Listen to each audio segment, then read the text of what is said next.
Hi friends, how are you today? I hope you're having a wonderful Monday. Hi, my name is Baileysarian and today is Monday, which means it's murder, mystery, and makeup Monday. If you are new here, hi, my name is Baileysarian, and on Mondays I sit down and I talk about a true crime story that's been heavy on my noggin, and I do my makeup at the same time. If you're interested in true crime and you like makeup, I would highly suggest you hit that subscribe button because I'm here for you on Mondays. So last week we talked about the Casey Anthony trial, or just Casey Anthony, I'm sorry. This week we got another one, okay? This one's always requested, and that is Jodi Arias. You know her? Well, let me tell you, she's crazy. She's different. Great. Glad we had this talk. And that's the story. Okay. But before we jump into Jodi's crazy ass, we do have a sponsor for today's video. Today's video is sponsored by HelloFresh. Oh my gosh, I love HelloFresh. Get mouth-watering seasonal recipes and fresh, pre-measured ingredients delivered right to your door with HelloFresh, which is America's #1 meal kit. HelloFresh makes cooking at home fun, easy, super easy, and affordable. HelloFresh offers so many recipes to choose from each week to help you break out of your recipe rut. I feel like right now a lot of us are just kind of eating the same thing every day, and it's like, yeah. With HelloFresh, it cuts out the stressful meal planning and prepping so you can enjoy cooking and get dinner on the table in just about 30 minutes. They even have like the 20-minute option. They give you pre-portioned ingredients, so there's less prep for you and less wasted food. You can also add extra dinners or lunches to your weekly order. Maybe throw in some extra proteins, some yummy compliments like HelloFresh's best-selling garlic bread. Something special going on with that garlic bread. It's real special. I personally love HelloFresh because it's super easy. They break down the recipes step by step with visuals.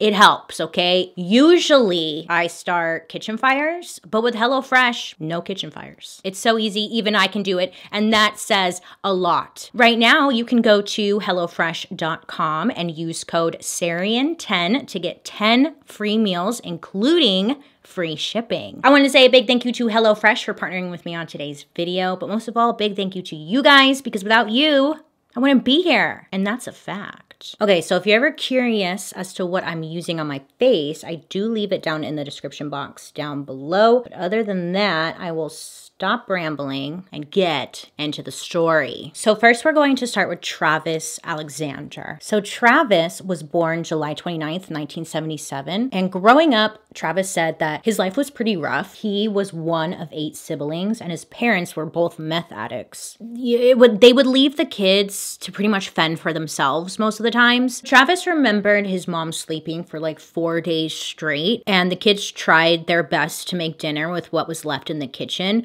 which was like nothing more than canned soup or spoiled food. So as Travis got older, he knew like his only option to saving himself was to get out of there. So he pretty much moved away to Riverside, California to live with his grandmother. Now his grandmother, she took him in. She was Mormon, and she introduced him to her faith. Now, Travis took his new faith very seriously. He went to church consistently and was dedicated to his new religion. Even as he grew up and gained his own independence, he was still very loyal. So when Travis graduated high school, that's when he went on a mission with his church, which is kind of like a rite of passage. After that, he then moved to Mesa, Arizona, because it was known for its Mormon faith-based community. Mesa, Arizona, it's located pretty close to Phoenix and is a good size. It's a good size city with like a warm desert climate. Not even warm, it's hot as balls out there, don't even lie. I don't know how you guys do it out there. You guys are wild. Which honestly, that was new for me. I didn't know Mesa, Arizona was like Mormon based. So reading that, I was like, oh, good to know.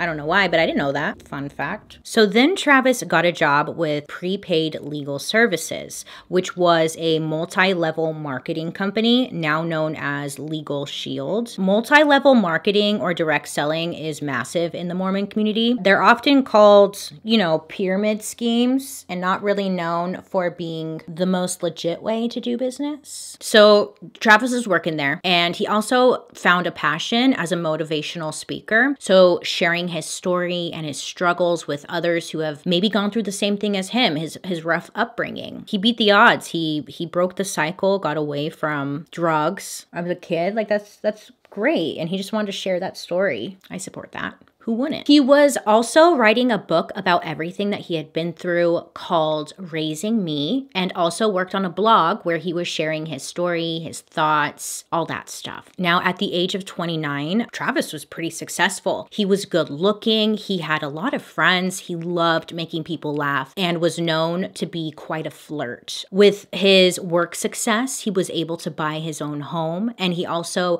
rented out 2 rooms to his friends, and also had a little black pug named Napoleon. Yeah, I mean, things just seem to be going really well for Travis. Now, we are going to talk a little bit about Jodi, who is the other player in this story. The killer, let's just say it, because she is. Now, Jodi. So Jodi was born July 9th, 1980 in Salinas, California. Now, she was the oldest of 3, and there's really not much said about her upbringing. It seemed somewhat normal. In middle school, her parents discovered that she was attempting to grow weed in some Tupperware, and she was storing it on their roof. Her parents come across this. They find it, right? So her parents then are like, okay, we're going to search your room because we need to see what else you got. You got the devil's lettuce? Not today. They go through her room, and Jodi said that they were invading her personal space, and she just felt like the trust between them was completely broken. Jodi would write in her diary a lot, saying how her parents completely violated her space. But it's like, babe, you're middle school, you're growing weed, like, what do you expect? And I mean, that was like one thing about her upbringing. I'm laughing because it's like her parents seemed to try. They tried, and I don't know where it went wrong. So when Jodi was in high school, the family moved to a new town, and Jodi would write in her diary how she felt like really out of place, like she didn't belong there. She seemed very upset and very alone, like she really didn't have anyone to talk to. I think this may be way too dark. Whoopsie daisy. So her parents described her as being intelligent but strange. Her father would say that they thought perhaps maybe Jodi was bipolar because she would be fine one second and then the next second she would fly into a fit of rage. Her dad said that Jodi was very verbally abusive towards her mother, but was the kind of person that never took responsibility for her actions.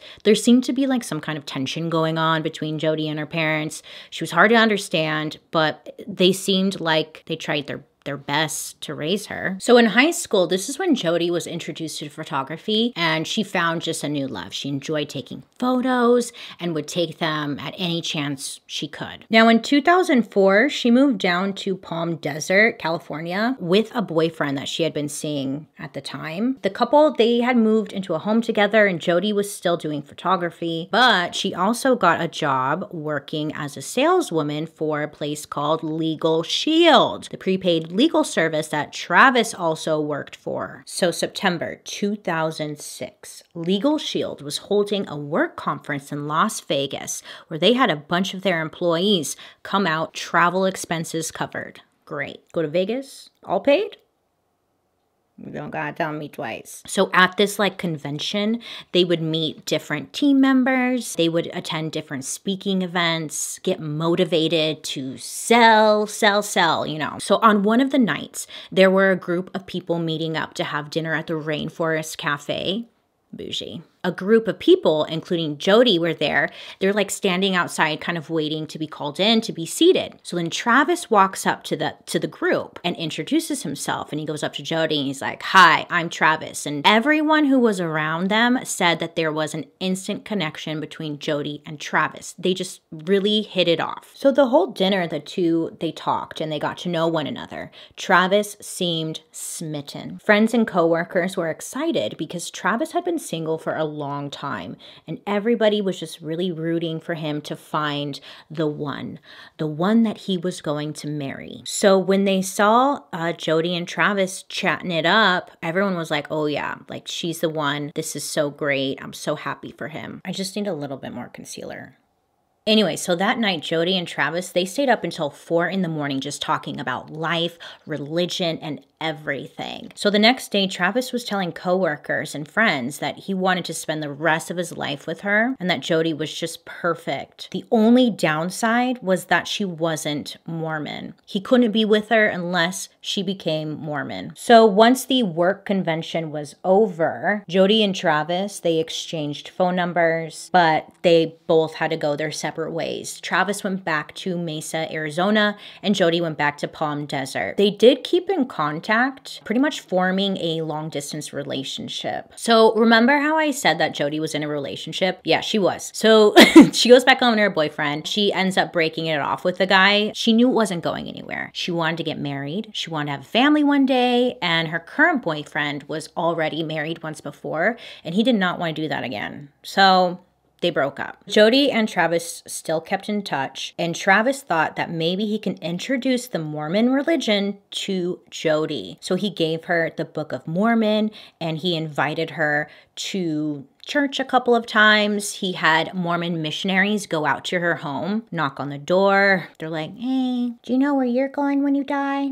Or whatever they say nowadays. Travis said that when, like, anytime he spoke to Jodi, he would always try and sneak in, you know, some Bible quotes, just trying to give her a good impression of the Mormon religion. He later gave her a CTR ring, which is like a purity ring. He gave her some Jesus paintings and their church president's biography. Some sources had said that Jodi, she already had been taking an interest in Mormonism before meeting Travis, probably because of her job. It was like all Mormons working there, but it seems like their relationship is what really got her more involved with the church. So only 2 months later, on November 26, 2006, Jodi was baptized into the Church of Jesus Christ of Latter-day Saints, and Travis was the one who baptized her, so she was in. In February of 2007, Jodi and Travis made it official. Still, they were living in different states, but they would call and email often. The two of them, they would take a lot of vacations together because they didn't live in the same place. So it just became easier to like meet at a location, spend some time together. Jodi would bring her camera and they would take a bunch of pictures. They bought this book that was like 1,000 places you have to see before you die. And they were going through that list and just traveling together. So over the course of their relationship, they exchanged 82,000 emails and they sexted often. The couple had some hot, steamy sex, and Travis would refer to Jodi as his kryptonite. Now, in the Mormon faith, having sexual relations is a big nay-nay. I mean, a big one though. But Travis and Jodi were giving into temptation and getting all sorts of freaky. Occasionally, Jodi would bring her camera into the bedroom with the two of them, you know, for some memories. Travis said at the time, it felt like he had a big weight on his shoulders because he knew like what he was doing and he knew he shouldn't have been having sex, but he would tell people like he was almost addicted to her. So Jodi, again, she was still technically living in Palm Desert, but she would go out to Travis's house in Mesa, Arizona, and she would stay like the night at his house every so often. And friends and roommates, they were there, and they said that they just got a really weird feeling about Jodi. Not even a weird feeling, they just like didn't like her because they noticed how possessive she was over him. So Travis's friends said that Jodi would literally follow him everywhere. Hold on. There we go. Jodi would follow him everywhere. Rarely was he seen alone if she was around. Travis would get up and go to the bathroom. Well, guess what? Jodi was going to the bathroom too. She would follow him and then she would wait outside the door. She would wait for him. Travis would be on his phone and Jodi would be like, who are you talking to? What are you talking about? She would check his phone. She would check his emails. She would hack his MySpace. MySpace was a thing at this point. She would hack his MySpace, read his messages. It was a little much. Travis's friends, they sat him down and they were like, hey, we're worried about you, bud. Jodi is very possessive of you and we're just worried that she's gonna hurt you. So they're telling him all of this. And while speaking, they're in Travis's bedroom. Door was shut. And then another friend who was inside was like, I bet you she's outside of the door right now. And they say this like super low, like, go check. Travis sneaks up to the door and he opens it and ta-da, Jodi was indeed standing right outside the door listening in. And I think this was kind of like this eye-opening moment for Travis. He was like, oh my God, like, yeah, this is a problem. So one of Travis's friends pulls Jodi aside and just tells the truth. We think, you know, you're very possessive over him and we just don't think you two are a good fit. But all Jodi cared about was what Travis thought and if he still just wanted to be with her. It seemed, this is a personal opinion, but based off of like the interviews and stuff I watched, it seemed like Jodi didn't really care what the friends said. It doesn't matter what you guys think. What does Travis think? So Jodi went back home and Travis told Jodi, look, it's over, okay? It's just better if we're apart. Please don't contact me any longer. This did not stop Jodi, okay? Sure did not. At some point, look, real talk, at some point Jodi and Travis do break up over the phone. Jodi catches Travis kind of flirting with somebody else and she breaks up with him. And then he goes crawling back to her, begging for her to take him back. And he even proposes to her and she turns him down. And then they get back together. And then I think this happened. I couldn't exactly figure out where that took place. Was it after this or was it before this? So they break up. At least Travis thinks they broke up. That didn't stop Jodi though. She would write emails to Travis telling him that she had a stalker and that someone was following her and watching her through the windows. She said that this stalker was telling her that she should be with him, the stalker, and not with Travis because he was in a different state and he didn't deserve her. So Jodi's telling Travis this in an email that she's scared and whatnot. So Travis is a little worried about Jodi and he tells his friends like, oh my gosh, I'm scared for her. She needs help. And then the friends kind of kick some common sense into him. They're like, no, Jodi obviously wrote this email herself because she wants you to invite her to live with you. Now, this was never proven, but based off of Jodi and what she does, you know, I believe this is probably true. She just wanted attention from Travis. She was trying to get him to invite her over to his house. Anything she could. So Jodi couldn't afford her house anymore and she had to sell it. Now she said that Travis begged her to move to Mesa to be closer to him, but the reality was she moved about 10 minutes away from Travis and didn't even tell him. No, she moved 10 minutes away from him, didn't tell him. Jodi, no. Jodi didn't talk to her family much. She didn't really have much of a relationship with them, but she would talk to them every so often. And she told them that she was moving to Mesa because she was planning on marrying Travis. And that's really all they knew. They never met Travis, never saw him, rarely saw her. And they were just kind of like, okay, she's getting married apparently. So after moving to Mesa, she went to go surprise him, let Travis know that she moved in, you know, just down the street. So she goes over there to his house and she discovers that he's with another girl on what seemed to be a date. She was upset. You're probably wondering how she saw like another girl there and stuff. Well, you best believe Jodi's looking through the windows like just a full-blown creep. She would keep showing up to his house unannounced. She knew the lock codes. Beep, bop, boop, boop, boop. Get right in, okay? She would even break into his house through his doggy door. Yeah, she was not welcome. And this is what she was showing. So Travis said that, you know, he would stand his ground, be very upset with Jodi, telling her to leave or to get out. And then other times he would give in and he would have her stay over for some sexual lovin'. She knew that like he would give in to her, so she kept doing it. Nobody was holding her accountable for her stupid, dumb actions that were also illegal. Jodi told Travis that she didn't have a job yet and she had no money. So Travis gave her a job cleaning his house and gave her a sexy maid outfit to wear while she's doing it. Travis was trying to move on. He found this girl through his church named Lisa that he was trying to date, or at least showing a lot of interest in. Jodi was keeping tabs on this new relationship by hacking Travis's social accounts and emails, seeing the messages that the two were sharing. Jodi didn't like this, somebody coming up trying to take her man. So she decided, I'm going to start harassing Lisa. And she would do so by knocking on her house windows and doors late at night. scaring her, obviously. That was Jodi. So one night, Lisa and Travis, they're, at Travis's house watching a movie together when Travis's dog starts barking, letting them know somebody's outside. So Travis, he gets up and he's like, I'm going to go investigate. So he does so. He's looking around outside. Who pops up? It's Jodi. Jodi was outside the house. She was peeking through some windows. She tells him that she was there watching them sleep. He tells her to leave, and she does. But the next morning, Lisa got an email from someone unknown calling her a shameful whore and chastised her in the name of God. Again, there was no proof that it was Jodi, but if you use common sense and put 2 and 2 together, maybe you can connect the dots here.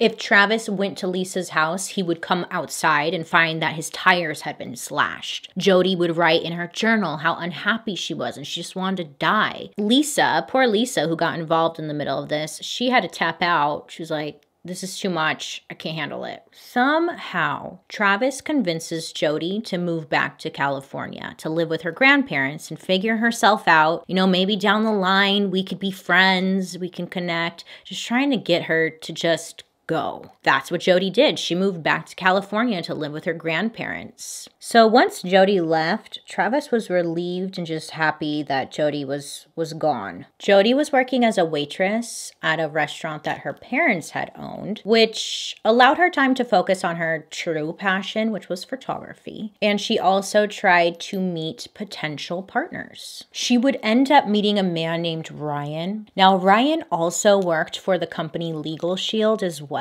She just thought, that he was extremely good looking. He was also Mormon. He seemed very successful, but he lived in Utah. The two of them, though, they would chat and keep in touch through MySpace, I'm pretty sure. Not 100% sure there, but I'm pretty sure it was MySpace. But I do know that they were speaking and they were planning on meeting sometime soon. Travis, luckily, had moved on, and in February of 2008, he met a woman at the LSD singles night. Whoa. LDS. I am so sorry. Sometimes I get the two of them mixed. LDS, Mormon Singles Night. They have singles night? How fun. But he met this woman named Mimi. Now, she was perfect at everything that he was looking for in a future wife. But she saw Travis as more of just a friend and not really someone that she was interested in dating. Travis, though, he was interested. He was interested. Lo and behold, Jodi starts reaching out to Travis again, calling him on his phone, leaving voicemails, talking to him whenever she got the chance. Jodi would call Travis and have phone sex with him. Little did he know that she was recording the conversations between the two. Some people believed that she was doing this for blackmail, but who really knows why she was recording it? Something happened between Jodi and Travis, and the two got into a very big fight. They were going back and forth via email. In the emails, it was never revealed what the fight was about, but Travis was very upset and very hurt, telling Jodi she was a liar, everything was a lie, and to leave him alone and never speak to him again. Like, it was passionate hate. He was upset. Again, it does not say what exactly happens in the email, and nobody really knows what that fight was about or what caused, the last straw. But Travis was for sure putting his foot down. I had mentioned in the beginning that Travis had a blog. Now, he had posts on there that were pretty targeted at Jodi. It's eerie and it's just sad, but his last entry was on May 18th. It's still up, and it was titled, Why I Want to Marry a Gold Digger. In this blog post, it's just about him adjusting his priorities in life and how he would only be dating to marry from now on. He described dating like a job interview and said it's like, quote, desperately trying to find out if my date has an axe murderer penned up inside of her. Yeah. That was his last entry. May 28th, 2008, a burglary took place at Jodi's grandparents' home where Jodi lived. So Jodi's grandparents had left her there, and after Jodi left, the burglary took place, and these damn burglars, they only took one thing, her grandfather's gun. Handgun stolen. So Jodi told her grandparents, like, oh my God, someone broke in. Stole your gun, but nothing else. Like, it just wasn't making sense, but it happened. It's random, but it'll make sense later. On June 2nd, Jodi made plans to drive up to Utah to visit her new love interest, Ryan. So before going to her trip to see Ryan, she first went to a budget rent-a-car in Redding, California. So Jodi is going there because she wants to rent a car. But mind you, this place was more than an hour away from her home. Premeditated suspicion. So she goes to rent a car and they bring out a red car. And she tells them, no, I don't want a red car. She felt like it would attract attention. So they gave her a white one instead. And off Jodi went. Well, she was supposed to be driving to Utah. Her phone was turned off. She said it died, but then it was turned back on many hours later. Jodi was supposed to get to Utah on June 4th, but she didn't arrive until June 5th. Jodi called and emailed and texted Travis throughout her trip. She even left a voicemail on the night of the murder, rambling about making plans and how she was on her way to Utah and had accidentally driven 100 miles the wrong way. So when Jodi returned the rental car, the floor mats were missing, and she mentioned that there was a Kool-Aid stain in her car.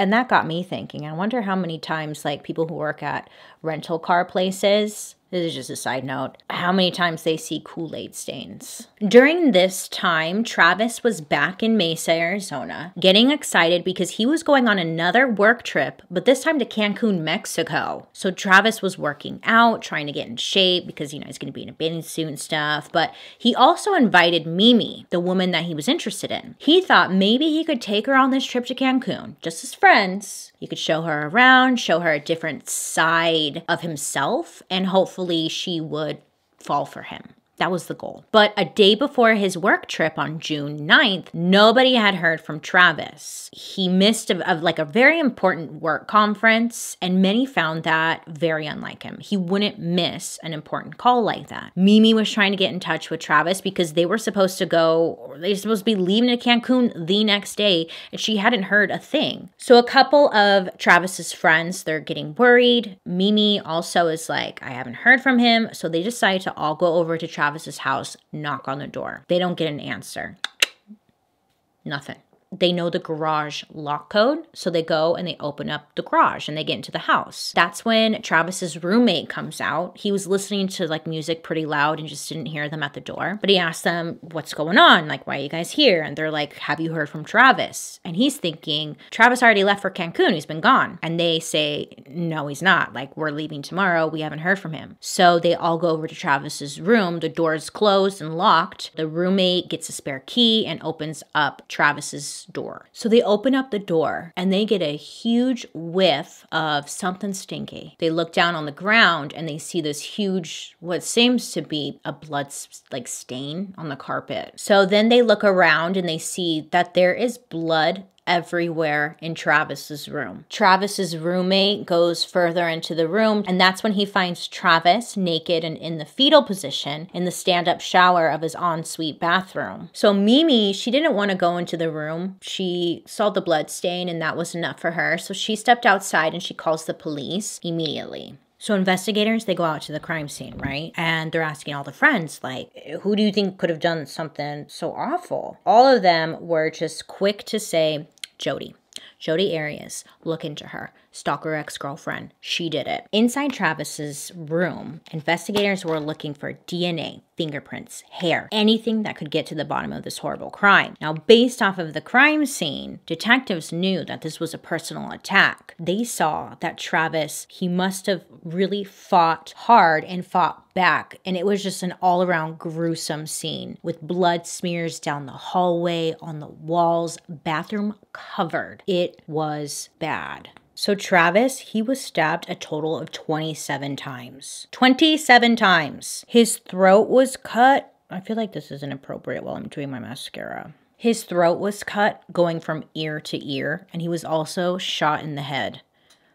It was determined that Travis Alexander was murdered on June 4th, 2008. While Travis's friends all knew that it was Jodi, they didn't technically have proof yet. So they had to carry on and planned a funeral for Travis with all of his friends and family. And somehow, Jodi got word where it was when it was taking place. And this ballsy ass woman went to the funeral.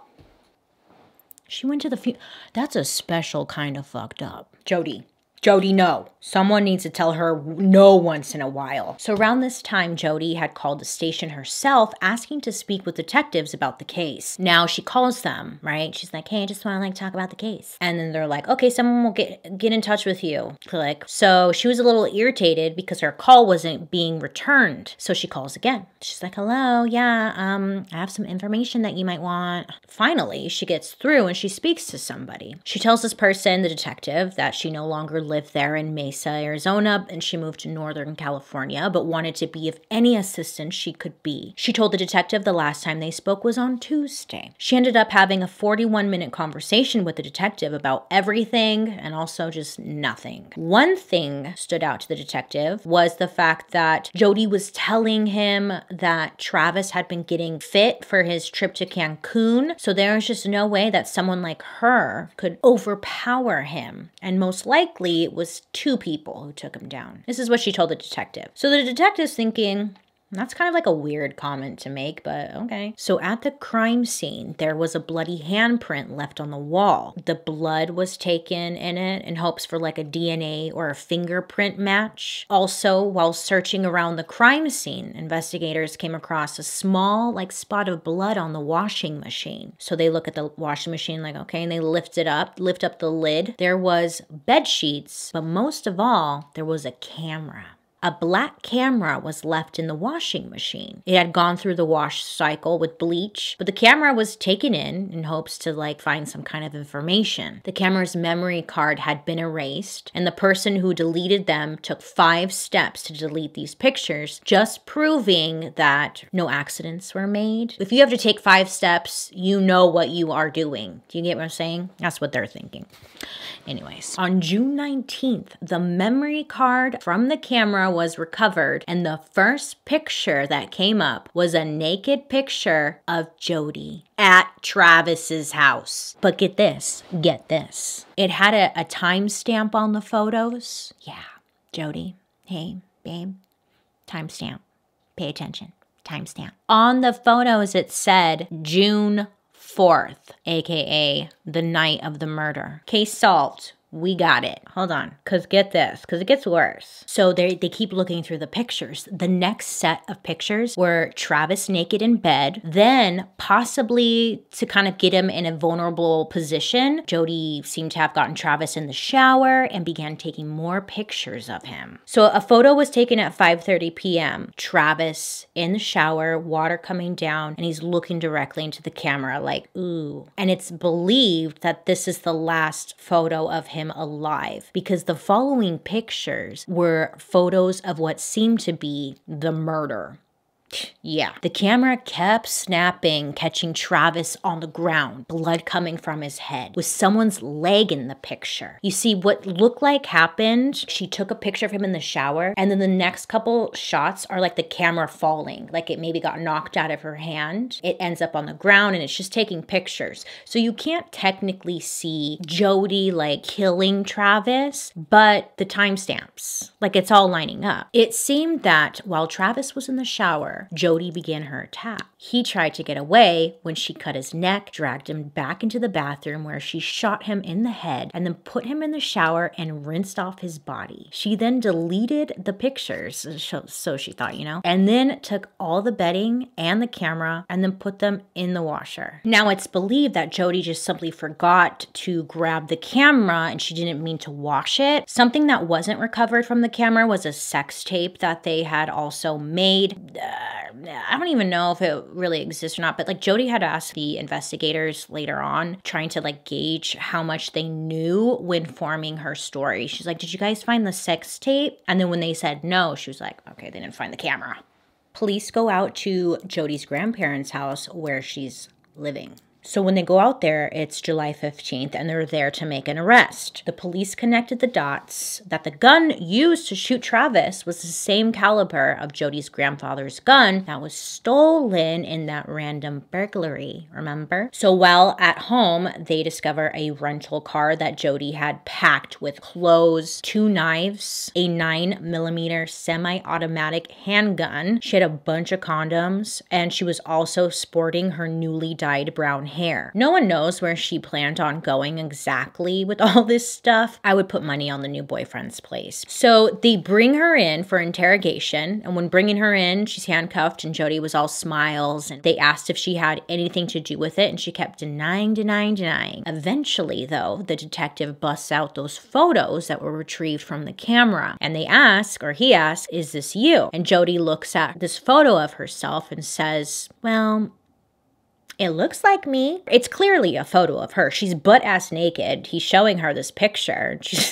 It looks like me. Jodi said that she did indeed go to Utah. And when they checked with Ryan, the guy that she was supposed to meet, he said that she did come, but she didn't arrive until June 5th, a day later than they had originally planned. He mentioned nothing was out of the ordinary. Jodi was all happy and it seemed like she didn't just murder someone, you know? She's just like excited to be there. Could you imagine a date comes over and you find out that they just literally murdered some...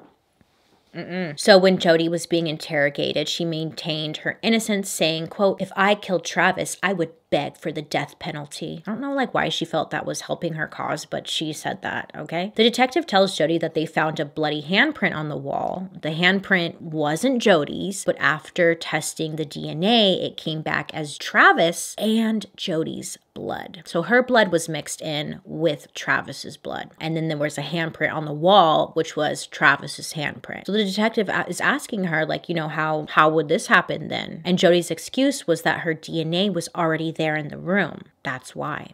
So finally, he tells Jodi, look, it's game over. You are the one in the photos and your DNA is in the bedroom. All signs point to you. Jodi's first question or response to that was to ask if she could clean up before she was booked. She wanted to put on some makeup before taking her booking photo. While waiting in the interrogation room, some of you may remember this, that's when Jodi was doing handstands. She's alone. She's doing handstands in the room. She's singing songs and talking to herself. It's very unusual for someone being booked for murder. But Jodi said that, she was in the room for hours upon hours. She was bored. She's innocent. She didn't kill anyone. So why can't she do handstands and sing songs? She's like, you guys are being so mean to me. I don't know about you guys, but I've never been in a meeting somewhere serious and thinking to myself, God, I wish I could do a handstand right now. She's just strange, this one. Jodi ends up getting booked. They don't allow her to put on makeup, thank God, because that would just be another thing that she gets, right? No makeup, takes her booking photo, sits in jail. The next day, she comes back and she has a brand new story. This time, Jodi wanted to tell the truth. She said that she was at Travis's house when two people, this is according to her, she said two people dressed as ninjas in all black and ski masks came busting into the door at night. She said that these people were trying to assassinate Travis. She wasn't sure why, but she knew that they were after Travis.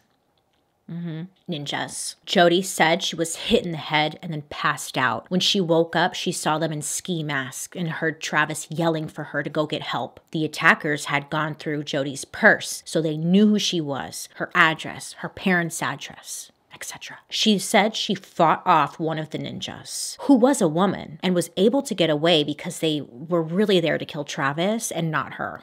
Okay, so she gets away, she said. So the detective's asking, okay, well, why didn't you call 911 then? And she said, because my phone was dead. She didn't want to call 911 in general because these ninjas or whoever these people were, they knew where she lived and where her family were, and she was afraid that they would kill her. So that was her news story, okay?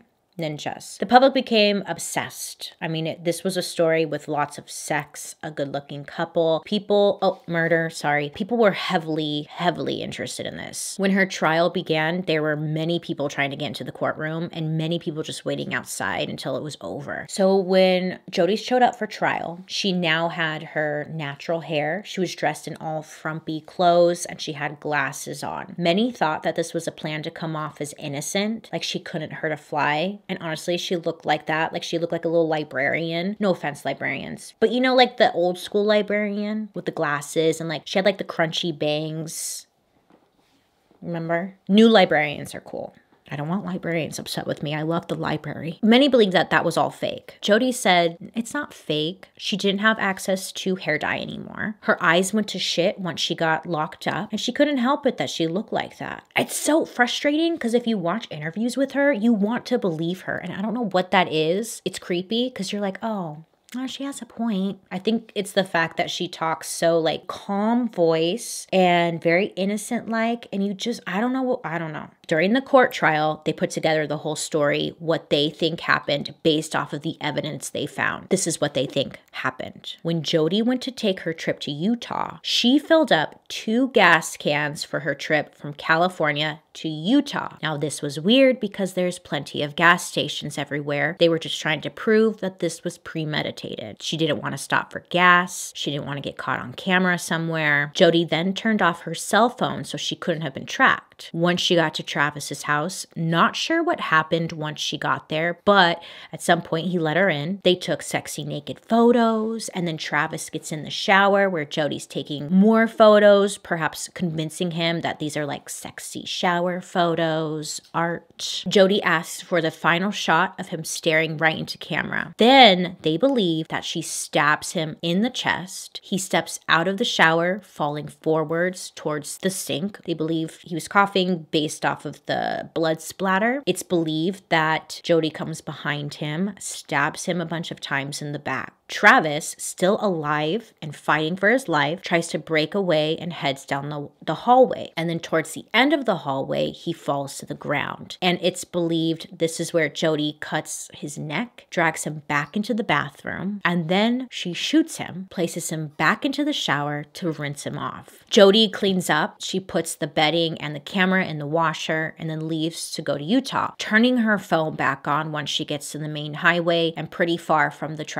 Travis's house. She then calls Travis's phone, texts, and emails him to make it seem like they had plans to meet in the future and that she's out driving. So during trial, Jodi then takes the stand and once again changes her story. This time, though, she does the worst of the worst. She puts the blame on Travis. On the stand, Jodi's crying, saying that Travis was controlling and abusive towards her. They asked, "Did you kill Travis?" And she says, yes, but that she did it because she was protecting herself. Because Travis was Mormon and they were having sex, Jodi used this to prove that he wasn't a good person. Side note, I'm not saying that this is true. This is what was presented in court. You get it. Okay, so she's saying like, you see, he was a good Mormon man, but I have all these emails, MySpace messages, and voicemails that prove he wasn't this religious man like everyone thought he was. Everyone thought he was this good Mormon guy, but behind the scenes,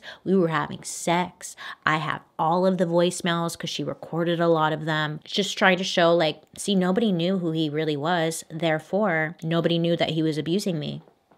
There was one phone conversation she had saved where Travis told Jodi that he wanted to tie her up to a tree. And then they used this in court in hopes to prove that he was indeed like the crazy, aggressive one. Mind you, on this phone conversation, they were having like phone sex. And he's like, I want to tie you to a tree, which is like, okay, I'm not here to judge. Have your tree. Fun. Yeah, they tried to flip it, which is just, it's sickening. She said that the day of the murder, she walked into the room. Wait, let me just tell you, this is upsetting. She walked into the room the day of the murder and caught Travis pleasuring himself. And while he was pleasuring himself, he was looking at a photo. Then she said she looked closer at the photo and she realized that it was a photo of a little boy. She said that Travis got into the shower and she was taking photos of him. Then Travis got super mad at her, dropped the camera, which led to those accidental photos of the murder. He then tried to attack her, but was able to grab a knife, stab him in the back. And then while he was down, she ran to the closet because that's where he kept his spare gun. Not spare gun, his gun. So she knew it was there. She goes and she grabs it. Jodi said that she blacked out. Okay, she blacked out. She blacked out. She doesn't remember shooting him, dragging him, cutting his neck. No, she doesn't remember any of that. The next thing that she remembered was driving through the desert. So Jodi's new defense was that Travis was beating her and that he was a pedophile. Like the lowest of low. It's so upsetting. It's so, it's stories like this that discredit a lot of women who are being abused. I just want to punch her in the face. That was her defense. He's a pedophile now. Changing her stories just like last week. Casey Anthony flip-flopping everywhere. So during sentencing, Jodi was found guilty and the crowd inside and outside the court cheered. Well, inside the court, it was like little mumbles, but outside the court, people were just thrilled. So following is the day of sentencing. So Jodi shows up. This is another like, oh my, I can't believe she did this. During her sentencing, Jodi shows up with a t-shirt, white t-shirt, purple writing. It says survivor on it. Survivor on it. Okay. A total slap in the face to Travis's family, who's, mind you, like right behind her in the pews. Are those called pews? In the seats. She goes on, tells the judge that she had this shirt made to show everyone that she was a survivor of domestic abuse. She's holding it up. This is to prove that I am a survivor of domestic abuse and I will always remember to just stay strong. It's just so fucked up. I could not believe that. I was like, what? I don't remember. What? Oh my, I told you, she's a special kind of fucked up. Anyway, so she's like, I'm a survivor. So the jurors, they couldn't come up with a sentencing for Jodi. It ends up leading to a mistrial. Yeah. So a whole second sentencing trial went through and it ended in 2015 with another jury deadlock. In the end, though, Jodi was convicted of first-degree murder on May 8th, 2013 and was sentenced by the judge to life in prison without the possibility of parole. Now, Jodi tried to appeal and this wasn't even long ago. March 24th, 2020. Yeah, she's trying to appeal. I'm a survivor. But the court upheld Jodi's first-degree murder conviction and life prison sentence. And that, my friends, is the awful story about Jodi Arias. Now, it's so interesting. I've watched so many interviews with her and stuff. She still deny. Girl, get a grip. Get a grip. Jodi had moved around to a couple different prisons. I believe now they don't even want to say where she's at. I didn't really care to look, but I did see that she moved around a couple times. She had a bunch of fans. A lot of men were like, hey, let me get in on this. Come on, you guys. What are you going after her for? There's lots of other women. You don't need her. Leave her alone. She needs to rot. She needs to think about what she did. Leave her alone. She needs to think about it. I think that she, just like Casey Anthony, I think she had been lying for so long that she actually believes her own lies. Rest in peace to Travis. He seemed to live such a rough, not a rough life, but he turned it around and was like he was a motivational speaker and trying to spread positivity. He just seemed like a good person. Fucking Jodi. Let me know your guys' thoughts down below. Do you have any? I mean, what else can we say? Poor Travis. Thank you guys so much for hanging out with me today. A big thank you to HelloFresh for partnering with me on today's video. I hope you have a wonderful rest of your day. You make good choices. Please be safe out there, wear a mask, and I'll be seeing you guys next week.